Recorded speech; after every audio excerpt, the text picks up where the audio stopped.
Hello, divine being. Hello, soul siblings. I missed you. Welcome or welcome back. I am so grateful and excited to have you with me here today. And I just always love coming back into this space. Thank you for receiving me and thank you for listening or watching. Today, I'm so excited to talk to you about something that has really been in my heart recently. And that is this idea of the wisdom of being lost. So if you are feeling lost in your life, you're feeling like you're deeply confused, you don't know why you're here or what you're meant to be doing, or there's this huge gap between the life you feel you're meant to be living and the life that's accessible to you. Anything that resonates with you on this plane or dimension of being, that is the feeling of being lost, the feeling of being in that deep state of confusion, of lack of knowing, I want to really invite you into a different perspective on this state of being. So first, I want to say that in the Western imagination, in the colonial consciousness, there is a huge amount of weight placed on knowing. When you are feeling lost, you are actually in a very deep form of consciousness that the Western imagination will not invite you to see as such, because it privileges knowingness, the state of knowing, and a very particular way of knowing as the highest form of being. So whenever you are in a state where you are acknowledging what you do not know and that there is so much you don't know, what to do, who you are, where to go, right? You feel less than because you've grown up in a consciousness that has told you to put on a pedestal this state of control, dominance over your reality, clarity, direction, all of this language, when truly you are in a deeper connection with the universe if you are feeling lost, because you are acknowledging that the unknown is so much greater than the known. That will always be true. We live in an infinite universe. There is so much we cannot know. The paradigm tells us that this is something that we should be ashamed of. If you're lost, I'm telling you, you are in deeper connection and truth with the state of the world and the universe. Okay, I love you. So what the colonizer came and said was, I think, therefore I am. So equating beingness, ontology, with ability to think, to have this cognition. And we know that in the West, how people are treated and regarded in the social hierarchies that Western imagination has created and has protected and maintained are really rooted in the fact that if you have access to knowledge, especially the kind of knowledge that you can only gain in elite spaces and institutions, you are put on a pedestal. You are seen as being worthy of having more privileges, more access, and even more personhood. And that the colonizer, the whole process of colonialism deeply involves saying that we, the white people, are the thinking ones, especially the white man. You, the indigenous, are the savages. You don't know anything. You don't think, you don't have cognition. They did brain studies. They said as black people, as brown people, your brains are not as developed. There's this whole phrenology, which is basically this false pseudoscience of studying and mapping the brain. In fact, the idea of highbrow and lowbrow actually comes from that racist science and just speaks to how they weaponize the paradigm of science to serve their own ends.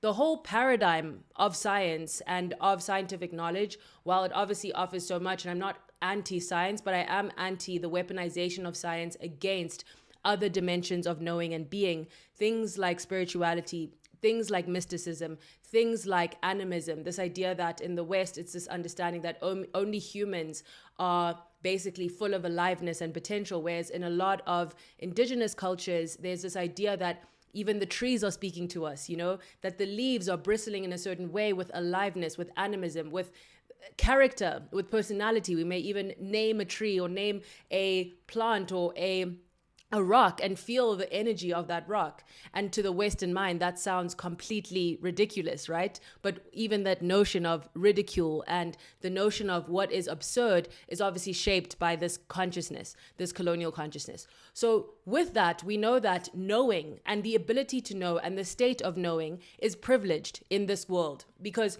even if you are not listening to this from the West, as you know, the way that imperialism and all of these structures have worked, and white supremacy and the exportation or the export of Western ideals to the global South has happened, that we are all influenced by this paradigm of understanding that if you know things, you are in a higher state of being. So then we come to the state in our lives where we feel lost. We feel like we don't know which way to go. We feel like we don't know who we are. We don't know who we're supposed to be in this world. And we feel like we are living in a lesser than state of being. Why am I so lost? Why don't I know which way to go? And yet, if you really think of this infinite universe and how unknowable so many things in the universe are, and how even in the paradigm of science, they learn one thing and then they say, oh no, we were wrong. You know what I mean? There's always this deepening of knowledge, meaning that the state of knowledge we thought we were in actually wasn't as knowing as we thought it was at the time. So what that means is that when we feel lost, we're actually coming into a deeper state of consciousness. Why? Because we really don't know. You know, we really don't know. The universe is full of the unknowable. And the Western mind wants to overemphasize what can be known so as to assert dominance on an unknowable reality, so as to assert institutionalization and frameworks and understandings and rankings and order and hierarchy on a chaotic world. And so how that affects us on a deep spiritual level is when we don't know, when we feel lost, when we feel like, what the fuck am I doing? You know, what am I even doing? You know, I feel like this often where I sometimes feel very lost. But what I want to invite us into is this feeling of like, what do we actually receive in terms of wisdom? Because everything has the both and, the yin and yang. The universe, fire can make us warm or it can burn our house down, right? Water can nourish us and replenish us and hydrate us, or it can cause a complete flood. So everything happens in this delicate balance. And when it's out of balance, we feel the sense of chaos and disorder. So when we feel lost, it's not just like being lost is a terrible thing and we should feel ashamed or we should feel wrong or like we are living a kind of less than state. It's really that there's also something the universe gives to us when we are in that state of being lost. So if we think of it in terms of give and take, which of course is making it dual when it's really much more complex than that, while we may feel like we've lost the stable ground beneath our feet, what have we gained? We've gained this kind of deeper connection to the absurdity, the expansion, the discovery available in the universe. When you're lost, you don't know which way to go. You feel like, how can I know what to do? And yet, how true is that? How can any of us know what to do? Many of us are living according to a kind of false clarity.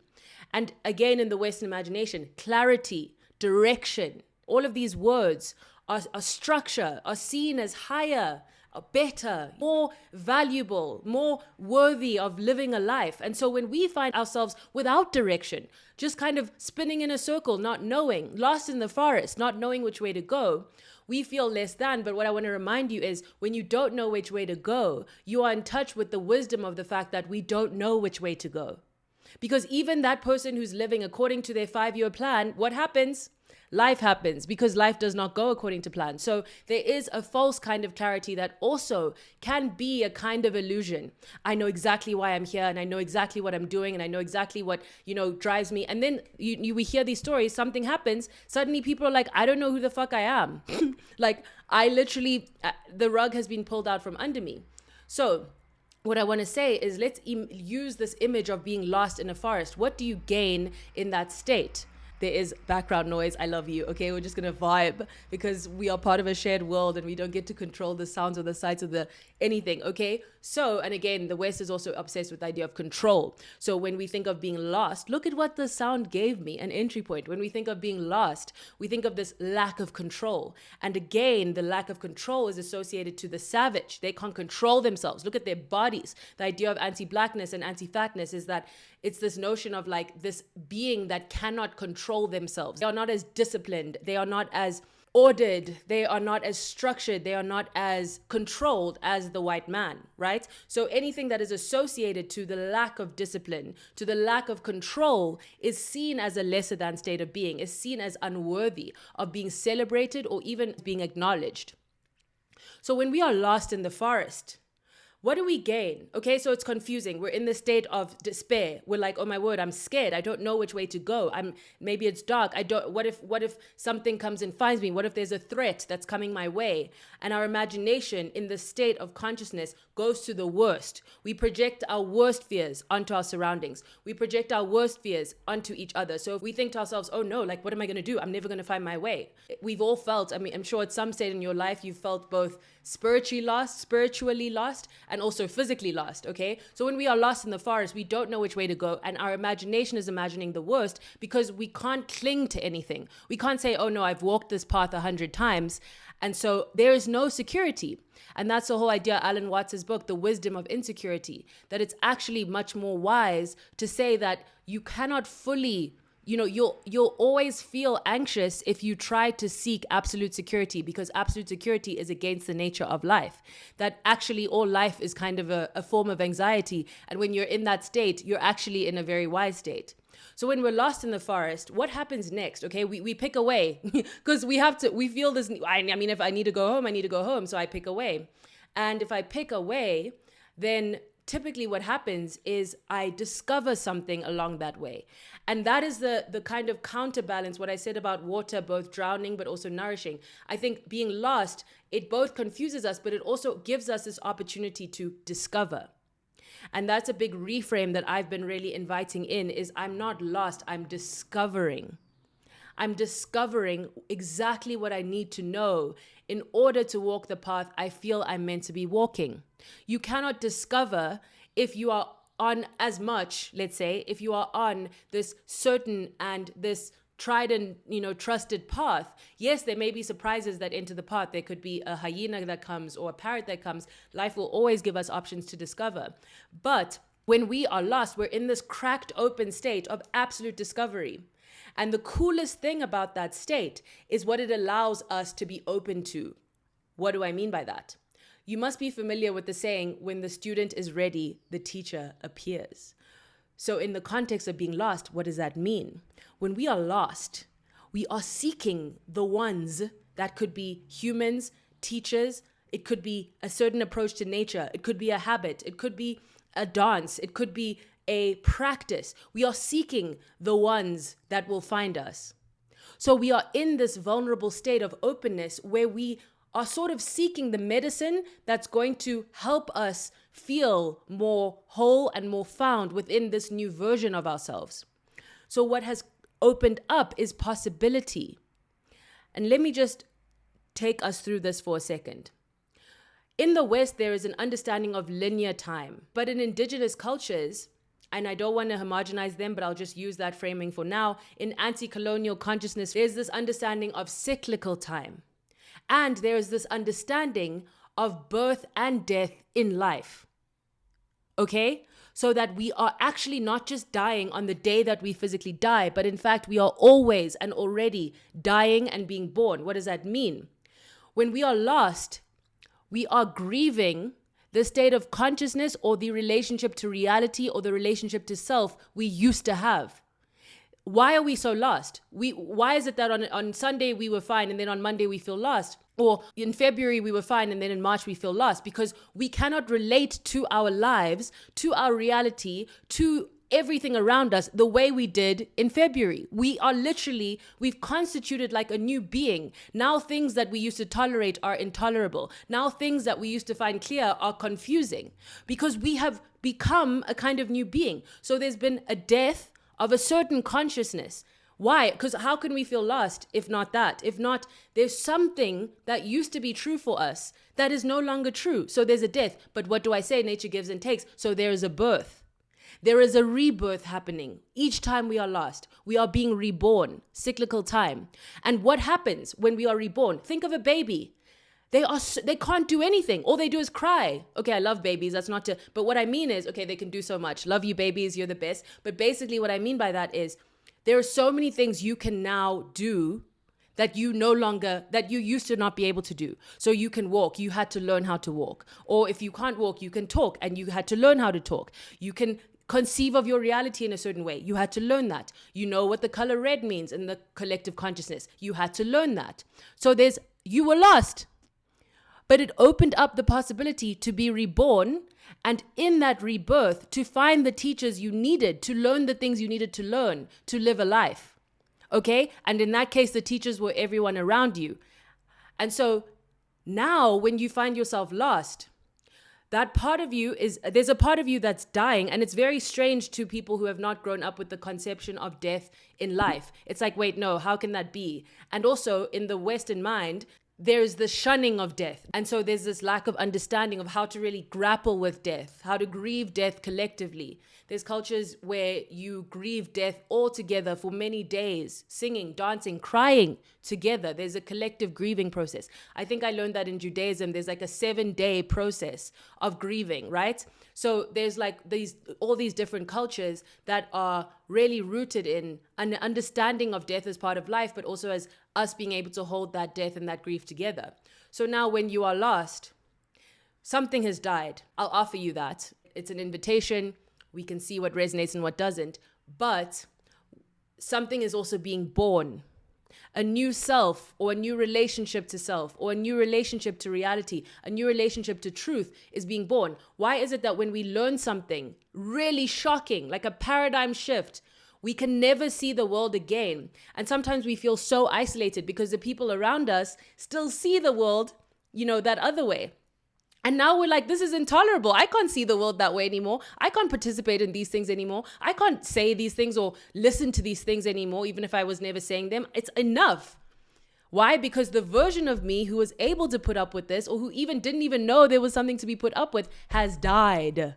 And another being has been born. Okay? So in that rebirth comes all the opportunity to grow and to learn, but it's deeply uncomfortable. You can just picture how natural that is, though, as a process. Think of nature. Any sort of being that's cracking into the next phase, whether it's an egg cracking open or kind of this caterpillar cracking into a butterfly, we can see that metamorphosis has a bit of pain in it. Like, they don't really look comfortable. They're usually like there's like crying, babies cry. There's a lot of like screeching. It's a painful process, right?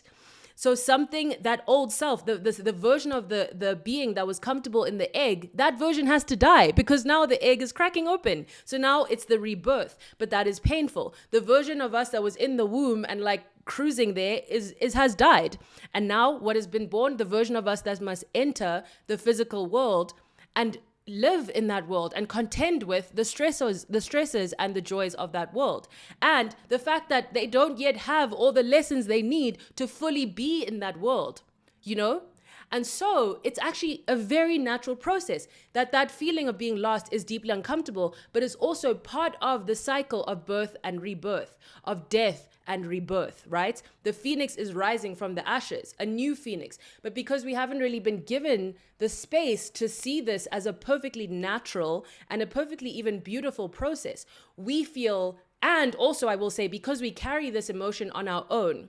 So typically, if we think of being lost in the forest, ideally we would be together navigating space and time and helping each other navigate the discomfort of the unknown. Because when we were hunter-gatherers, it's not like we always knew what was coming our way, right? There were lots of threats that could come our way and things like that. Ideally, because we were living in these collective tribes, we were holding that discomfort together. And there's that incredible essay by Dr. Ayesha Khan, who writes the Cosmic Anarchy Substack, that we can actually hold any emotion, as difficult as it may be, so long as we hold it in community, so long as we collectively grieve, so long as we collectively fear, so long as we collectively can hold space. We actually have all the wisdom within us to hold very painful emotions. The problem is, in the way that the world is constructed, most of us are holding those things on our own. So when you're lost, instead of you being like, oh, wow, we are lost, you feel lost independently. And because the Western imagination, and I know I keep bringing this up, it's because I think it plays a big role in shaping just how we conceive of the self, even if we don't live in the West. But that also may be my bias as someone who has been in the US for 10 years. And also I feel like my education was very, I learned about the Cold War more than I learned about African history. So I will say that bias lives in me. Uncomfortable, but yes, here we go. But that is really the perspective, or part of my purpose, I think, is to frame things in terms of what the colonial consciousness has done and what we can hope for in response. And I'm not alone in this at all. To the Western mind, the self is the most important, is like the godlike figure of the society. All actualization must be achieved through and by the self. All realization of potential must happen through the self. You must become your highest self. You must become your best self, right? The self is really placed on this pedestal. So because of that, when we feel like in some way it's like versus the collective, right? Like we're not all up at night like, oh no, what happens if the collective doesn't realize its well-being goals? It's really about what if I don't achieve my health goals? And obviously we're all very different, but that's just what a lot of cultural messaging we are receiving. And because of Western hegemony, that's just a lot of the cultural messaging the world is receiving is this projection of this kind of self-obsession and self-development and self-realization, rather than the self as part of a whole, the self as part of a collective, the self as a reflection of the collective. And so the self feeling a certain way as sort of a symptom of a deeper wound within the collective consciousness and the way that the society is structured. So when we feel lost and we feel this on our own, we feel that we're kind of failing because we are doing this and because we are going against the essence of self that we've been taught to elevate, which is the self that's confident and knows where they want to go, knows what they want to do, knows their purpose in life, has a lot of knowing energy, confident energy. And even if they're not actually able to access true confidence, they must fake that confidence, right? Because it is embarrassing, it is shameful, it is unacceptable and intolerable to position yourself as unknowing or unconfident in this world, okay, that's been given. So when we feel lost and we're carrying that feeling of being lost on our own, there's this even deeper shame because we're failing, in a sense, at our job or role of being a certain self and knowing who that self is, what that self is doing, and so on and so forth. So I think that's very important as well. I want to really emphasize the beauty of what I was saying around the fact that when we're lost, we're open to teachers. A lot of these breaking points where we become a new self or a new iteration of being, where we start to be in the world differently, it comes from the fact that in that state of being lost, we are cracked open. So what are we doing? We're searching for different things. We're looking for different kinds of voices. We're looking for different kinds of music. We're looking for different kinds of podcasts. We're relating to ourselves and to the world a bit differently because we're seeking something else, because a new self has been born.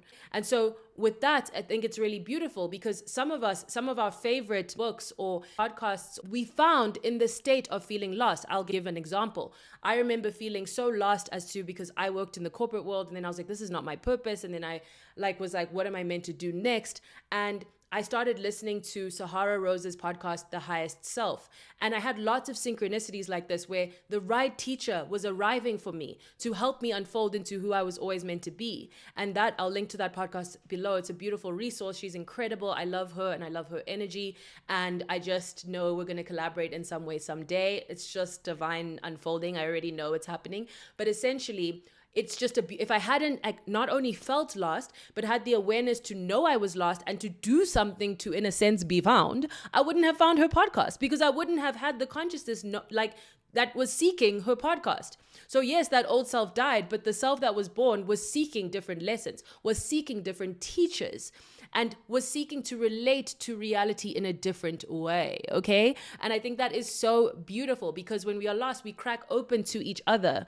Like we are ready to surrender to each other. Have you ever had that feeling where you just listen to someone and you're like, take me, I'm yours. As in, I'm surrendering to your point of view. I'm surrendering to this journey you're taking me on. Not to say I'm just going to completely copy everything that you think, but really it's that I'm so open and I'm so lost and I trust your frequency. I trust the energy that you emit and that you are radiating into the universe. I trust your intention. I trust your experience. So I'm going to surrender. And in the West, again, very unpopular to surrender, must be fighting, must be in control, must be dominating, versus this idea of surrender, right? Surrendering to what is, surrendering to a teacher that you believe in, not in like a cult leader follower way, but more in a deep love and appreciation way of like, I'm ready to receive. I've been giving and giving and giving, and I want to receive. I've been stressing in my own consciousness. What if yours is the key that can unlock something that was already within me? So when we are open in that way, it's really, really beautiful. And I think when you have a whole culture or society that acknowledges that they're lost, they are seeking different kinds of knowing. And that is the spiritual awakening we are witnessing, and we've been witnessing for these years. Is people have recognized something is wrong with how I'm living, something is wrong with how I'm feeling, something is wrong with how I'm being made to relate to myself and to all of you.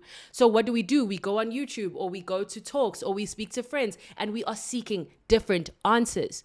So that's why now in the collective consciousness, we are so much more spiritually wise. We're so then, and it's really a return back to our original wisdom, as beings of this earth, that we are actually deeply intuitive and wise beings that have in many ways been alienated from some of that wisdom, as it has been denigrated by colonialism and by power structures that want to reduce our reality to the most sterile version of it, so that capitalism can thrive. Because what does capitalism make gods out of? Money, status, celebrity, and the self, right? So we always need gods, and there's actually no way that we can relate as human beings to the world without them.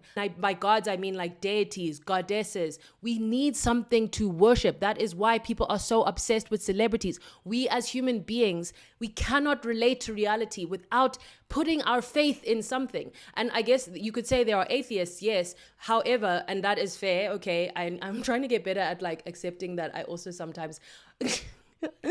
There's atheism, which is the idea of not believing in any higher power. I think that is valid and true, and it contradicts what I just said, which is fine, because embrace the contradictions. And the truth is a paradox. And so what I think, though, in reaction to that is the culture has gods, even if individuals don't. Oh, she brought it back. Okay. The culture has gods. We live in a society that has gods, even if you live in a country that claims to be secular. The God could be the way that, the government is structured, or the idea of a president. Like, why should there even be a president? The God could be the notion of the elite, okay? The notion of whose voice we just feel like, oh, I must listen to them. It could be, I think the main God is like celebrity and status, money, wealth. All of those things are gods that we are all either worshiping or made to worship. We want to be closer to the divine. Whether or not we believe in a strict construct, we want those transcendent experiences. It's deep. That's also the role of spiritual beauty, is to bring us closer to that feeling of expansion, of the ethereal, of the absolute, like of the sublime. The sublime is a part of human life. It always has been, it always will be. Why have all peoples adorned themselves, not only in beads and colors and the beautiful jewelry and face painting and henna beads, and from South Africa to India to Nigeria to Colombia to Mexico, right? To native peoples, to black peoples across the diaspora, African Americans, Aboriginal people in Australia, Chinese people, Korean people.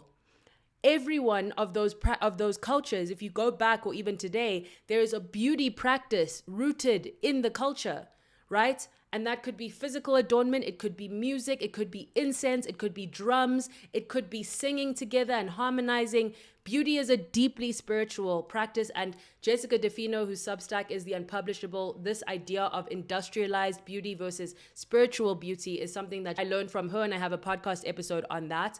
And I think that's such a powerful idea, that rather than this transcendent, spiritual, mystical kind of beauty, divine kind of beauty that's accessible to everyone in a world that's not rooted in harm and hierarchy and violence, in the way we were meant to live, that was accessible. And now it's being packaged and sold in this kind of way that, like, you can't buy what beauty actually is. You know what I mean?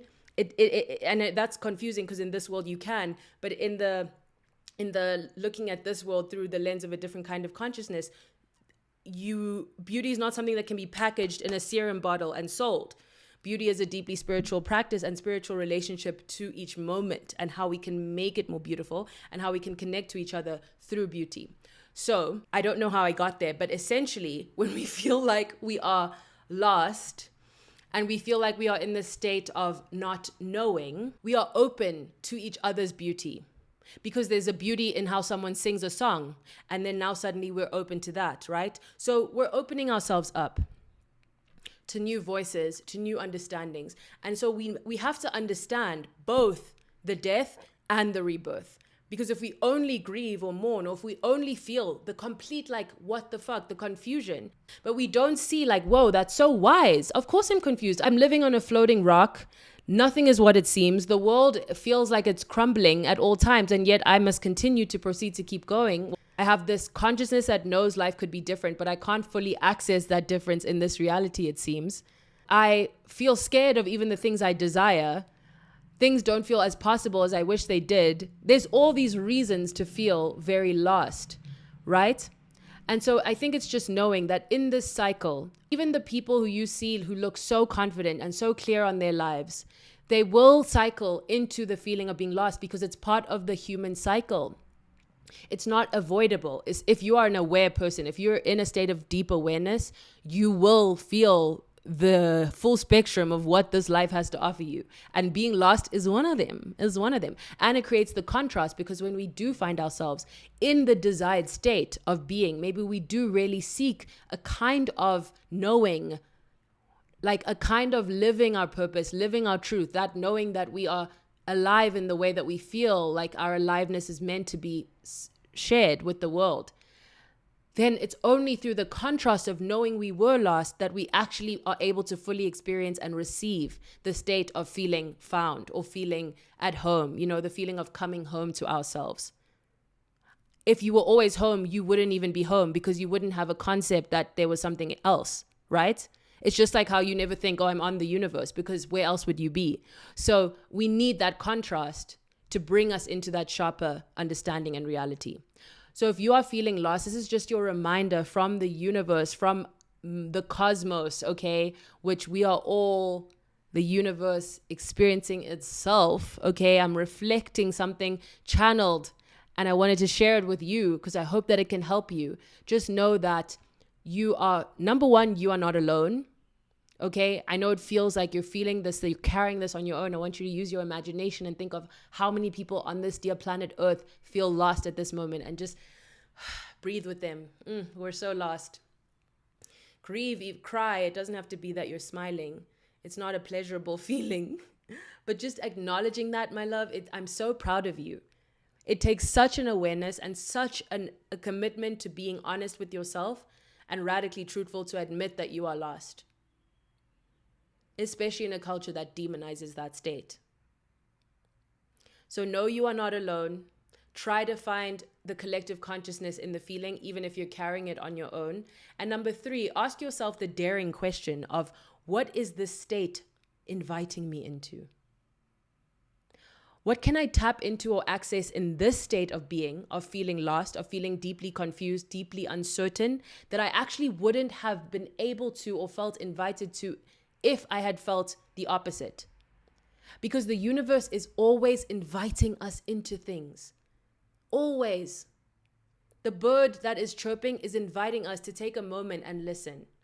The trees that are bristling, inviting us to take a moment and contemplate the tree or be with the tree, feel the tree, relate to the tree. That stranger who smiles at us and we quickly look down at our phones, they're inviting us into a moment, even if it's a moment of connection. When someone reaches out to you, they're inviting you into an opportunity that they see for both of you. When someone creates something, a movie, a podcast, a TikTok, they're inviting you to watch it. That's literally an invitation. They know a lot of people will not watch it. They know a lot of people won't listen, but they're saying, hey, you're invited. Here it is. Here I am on your For You page of life. Here I am on your algorithm of life. I'm here. And if you want to participate, if you want to feel moved, be with me on this journey. So we're always being invited, and even when we're lost, because the universe cannot exist without this multiplicity, complexity, it's more than duality. But essentially, it cannot just make you lost and leave you there. Shame. You are always being invited to experience something deeper beneath that discomfort or through that discomfort that you wouldn't necessarily have seen as possible or felt invited into without that particular frequency of being.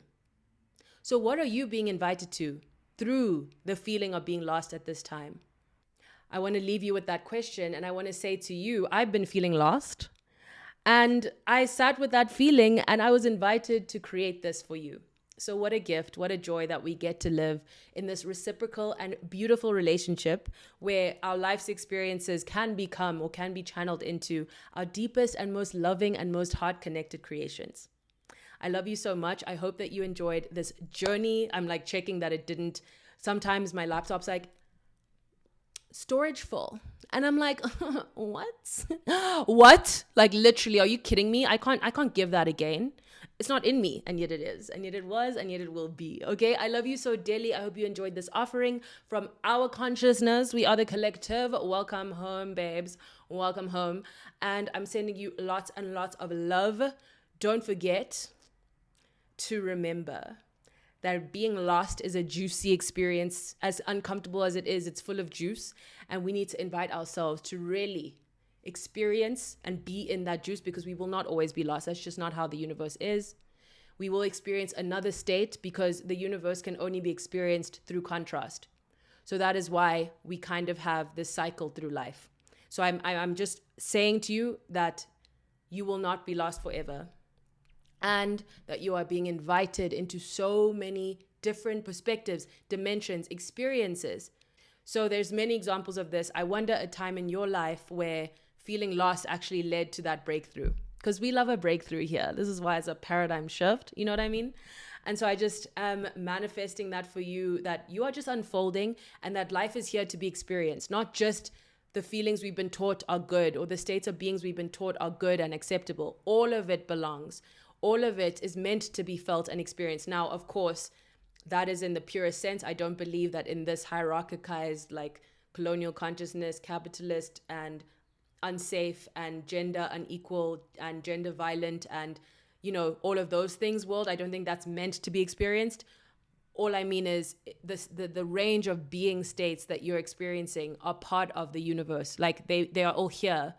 And so it's inviting you to really be in that feeling, be in that experience, feel it in your whole body if it's safe for you, so that you can release it, or so that you can alchemize it or understand it in a deeper way.